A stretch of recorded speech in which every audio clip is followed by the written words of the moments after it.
Salut à tous, aujourd'hui c'est un journaliste qui a démarré à la radio, notamment à Radio France, puis qui a travaillé à Canal+, et maintenant pour beIN Sport. Éric Barrère a toute sa légitimité dans Pressentiment. Top générique.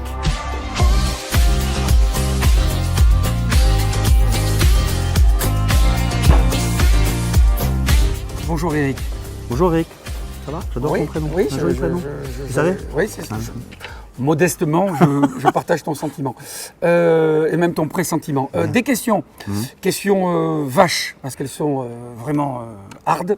J'espère que tu n'auras pas la réponse. Tu vas, s'il te plaît, en choisir une, la lire. Ok. On fera une pause. D'accord. Et ensuite, on fera la première série de questions te Ok. concernant. Et au terme de cette première série de questions, je te demanderai ta réponse si tu l'as. D'accord? Ok. Alors, tu choisis. Il y en a une qui est imprimée à l'envers là. C'est vrai. C'est un piège ou pas? Bah, écoute, tu choisis. Bah, je vais la prendre. Allez. Eh ben, écoute. Non, je vais pas la prendre parce que je sais que c'est un piège, donc je vais prendre celle-ci. D'accord. Pressentiment. Je l'ouvre alors. Hein. Ah ben, tu l'ouvres et tu lis la question. s'il Oh te là plaît. là là là là, déjà. Ouf. En hommage à quelle personnalité mondiale la maman de Cristiano Ronaldo dos Santos Aveiro a surnommé son fils? Voilà, elle l'a surnommé donc Ronaldo. Pourquoi? Je te laisse réfléchir et on se retrouve. Ah, c'est à la tête de quelqu'un qui n'a pas la réponse. Et on se retrouve avec la première série de questions. À tout de suite. Pas grave.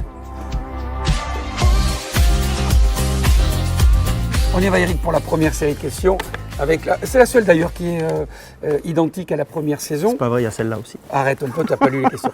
Quel est ton numéro de carte de presse? 81 332. Ah, tu croyais que je le connaissais pas par cœur. Je t'en ai apporté une parce que je crois que tu n'en as jamais vu. Mais Non. Ah, voilà. mais c'est bien. 81 332. Ah, tu Et montres donc, là, elle est renouvelée chaque année? c'est ça. Et en fait, c'est un matricule qui t'est attribué dès que tu fais ta première demande.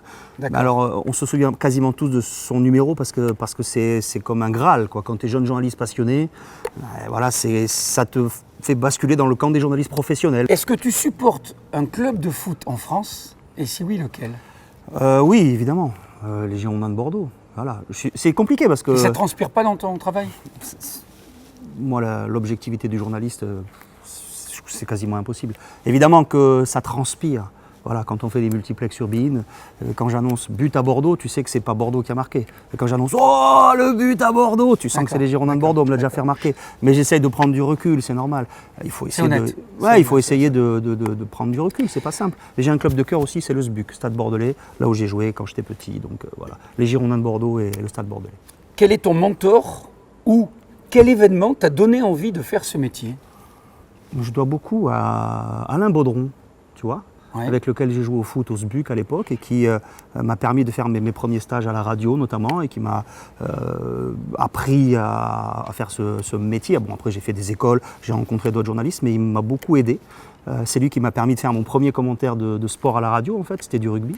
Raconte-nous ta première fois à l'échelle professionnelle. Ah, Est-ce oui. que tu te souviens du premier événement que tu as commenté? Oui, c'était le match de rugby dont je te parlais en radio, D'accord. c'était pour 8FM à l'époque, c'était en 95. Puisqu'on rappelle que tu as 74 ans. Non, 49. Et oui, c'est Colomiers, CABBG à l'époque, ça s'appelait. C'était du rugby, tu vois, paradoxalement, c'était du rugby. C'était en 95, mais bon, j'avais commencé à travailler depuis 3 ans. T'as gardé un son Non, de ça? Rien. non, j'ai gardé là. C'est le plus important. Ouais, c'est le plus important. Ouais. Mais ça, j'avais jamais fait en fait, mais ça m'a donné. Et c'était même pas une idée que j'avais à la base. C'était pas mon rêve, c'était pas de commenter des matchs, tu vois. C'était d'être journaliste, voyager, rencontrer des gens, du monde, exercer ma passion en fait depuis tout petit. Et puis le commentaire, c'est venu grâce à Alain notamment. Et puis voilà, et puis c'est parti comme ça. On a parlé de ta première fois. Ouais. Est-ce que tu te souviens de ta plus grande bourde, la plus grosse bourde que tu aies faite dans tes années de... On peut, de présentation. forcément, quand tu es en direct, parfois ça part tout seul, quoi. Mais rien de stigmatisant? Non. J'ai dit une fois en introduction d'un match, où c'était un des premiers sur Eurosport à l'époque, où j'étais hyper concentré, et j'ai dit bonjour, bienvenue pour le championnat d'Europe des nations d'Amérique du Sud. Tu vois? Ah, c'est joli. C'est joli, mais je me suis rattrapé tout de suite. En le disant, je me suis dit, mais tu es en train de dire une belle bêtise, et j'ai rectifié tout de suite. Mais championnat d'Europe des nations d'Amérique du Sud, je trouvais que ça sonnait super On bien. a les images d'ailleurs. C'était drôle, voilà. Ça aussi, tu as gardé quelque chose de ça? Non, ou je garde pas grand-chose. Rien. Je garde pas grand-chose. D'accord. Non, je suis pas fétichiste ou Bon, collectionneur. tu vas voir la question d'après. D'accord. Quel événement sportif vécu Ouais. t'a ému au point où tu aurais pu en pleurer ou en rire? Est-ce qu'il y a eu une exaltation sur un match où il y a eu un dépassement de fonction par le... Quand j'étais en train de bosser, tu veux dire? Oui, ou oui, en tant que absolument. spectateur? Après, Non, non. sur un match, Non, pas quand toujours dans la mesure? Si, bah, si. Non, là, un truc, c'est obligé de le dire. Le titre de champion de France des Girondins en 99. Je commentais le match au Parc. PSG Bordeaux, bah là, tu me dis non. Mais oui, non, mais j'y pensais, bien sûr. Là, t'es obligé. Là, le dépassement de fonction, oui, t'es plus. Alors, je commentais. Sur le but de Feindounou, ça tourne encore, je crois, sur Internet. J'étais avec Hervé Gaudy à l'époque, mon collègue, et on s'est lâché, on est parti en vrille. C'était bon, c'était très très bon. Le retour après, c'était extraordinaire. Je me doute. Ouais, quel sportif te ferait ou t'a fait faire, à titre personnel, des kilomètres pour le voir jouer? Lionel Messi. Ouais. À l'heure actuelle. Après, il était trop loin, c'était Michael Jordan, mais je me levais le matin pour regarder les matchs, tu vois. Mais passé Michael Jordan et actuel Léo Messi. Et dans les deux cas, tu as fait cette démarche-là. Alors Messi, c'est plus facile puisqu'il est à Barcelone. Mais pour ce qui est de Jordan, Non, j'ai jamais eu l'occasion. C'était. Je te montrerai, j'ai une photo avec. Ouais, ben c'est bien. Et même quand il est venu à Paris l'autre fois, j'ai pas eu l'occasion de l'approcher. Mais en même temps, tu vois, ça reste un mythe. Donc c'est bien de pas forcément s'approcher. Je vais te raconter une anecdote sur ce bonhomme-là. C'est le seul sportif de ce niveau que j'ai vu sans garde du corps. Parce que le gars est tellement imposant que quand tu passes à côté de lui... Mais tu sais qu'il n'est pas très grand. Hein. Ouais, enfin, 1m98. C'est pas énorme. Hein. Il est né le 17 février 1963. Donc tu es un vrai passionné. Ouais, j'adore. On va voir si tu es passionné de Ronaldo avec la réponse. C'est juste après la respiration. À tout de suite.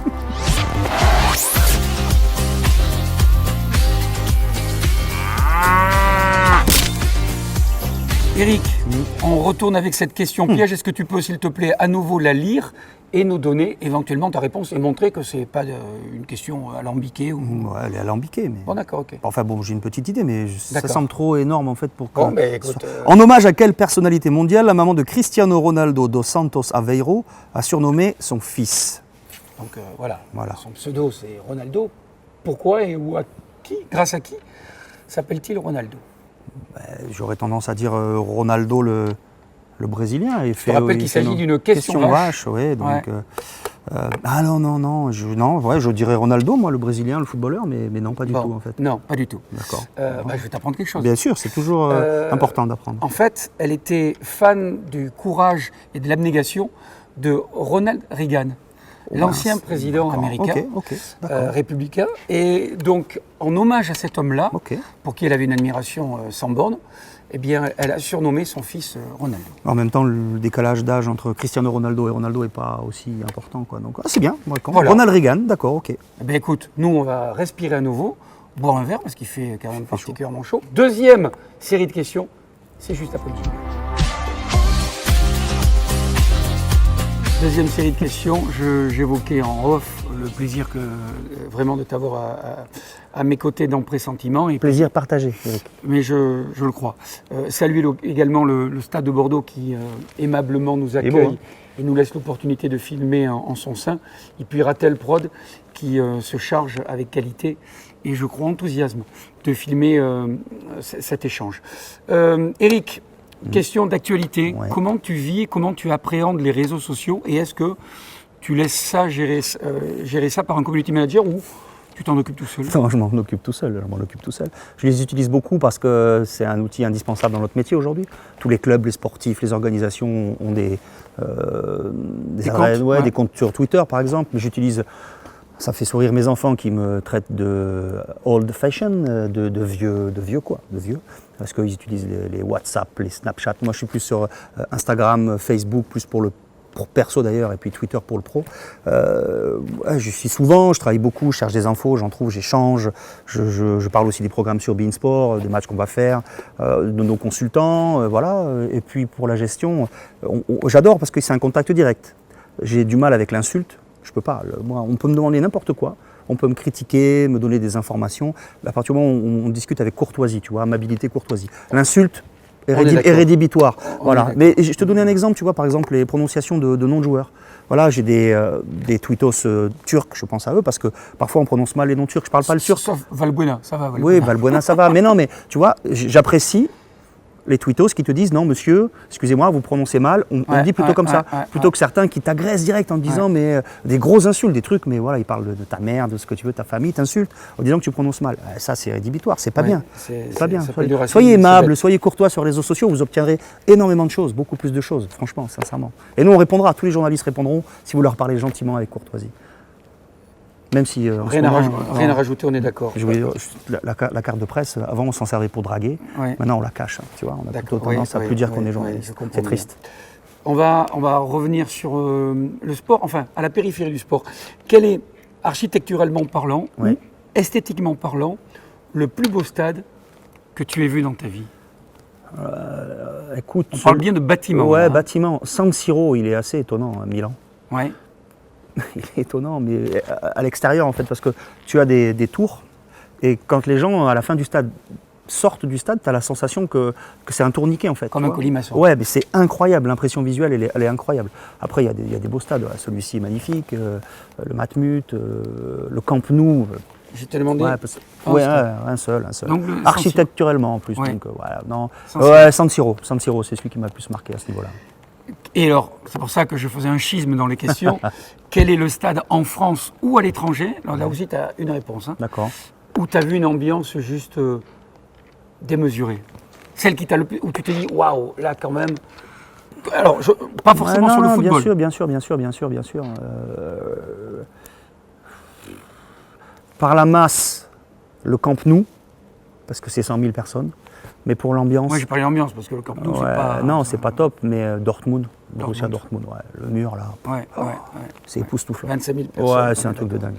Mais après, j'aurais bien aimé aller dans des stades turcs, tu vois, ou des stades en Grèce, des choses, même des pays du Maghreb, tu vois, il y a des derbies au Maroc, voilà, des choses comme ça. Je vois passer des vidéos, je vois passer des images, c'est assez phénoménal. Mais celle que tu as vue. Celle vécue, voilà, Dortmund. Quand retentit la Marseillaise dans un stade où tu travailles, quelle est ton attitude? Est-ce que tu es pris par ton travail ou est-ce que tu as un écho patriotique? Est-ce que tu te lèves? Est-ce que tu chantes? Ou est-ce que tu es totalement dans ton métier? C'est très rigolo, mais en France, je ne me lève pas forcément. Mais à l'étranger, oui. Et je ne chante pas la Marseillaise. Ce n'est pas mon rôle de chanter la Marseillaise intérieurement. Mais c'est marrant, j'ai noté ça. C'est-à-dire qu'en France, je ne me lève pas forcément, mais à l'étranger, je me lève. Pourquoi? Je ne sais pas. Question aussi d'actualité, quid de la VAR? Je l'ai lu quand j'étais jeune, tu vois, Molière, j'adore, c'est vachement bien. Mais pardon, la VAR, la VAR, tant que ça vient corriger. Le VAR d'ailleurs, on s'en fout, mais bon. Oui, moi je dis là, c'est l'assistance vidéo à l'arbitrage. Donc là. Et puis pour parler de la personne physique, je dis parce que l'arbitre, l'assistant vidéo, bon, enfin bref. D'accord. Je trouve que c'est une avancée pour le foot. Mais c'est pas encore bien maîtrisé. Tant que ça vient régler des erreurs manifestes, des erreurs grossières, pourquoi pas. Mais c'était la première année en Ligue 1, il faut que ça aille plus vite, il faut que ça soit plus efficace. Après, tu vois, la VAR sur les hors-jeux de 13 mm, moi je sais pas. Pour le hors-jeu flagrant, sur un but, hors-jeu flagrant, tu vois. Tu es quand même pour l'interprétation du ressenti de l'arbitre. Oui, un petit peu quoi. On va pas prendre d'exemple parce que si on est diffusé en 2024, c'est un peu dommage. C'est un bienfait, mais on manque encore de maîtrise par rapport à l'outil, je pense. Éric Barrère était dans Pressentiment. Merci Éric. Avec plaisir. beIN Sport. Oui, bien. Hein, faut pas se tromper. Voilà, tu peux dire beIN, mais bon, beIN Sport. beIN Sport, ça claque. Hein. Merci Éric. Merci Éric. Salut. Salut.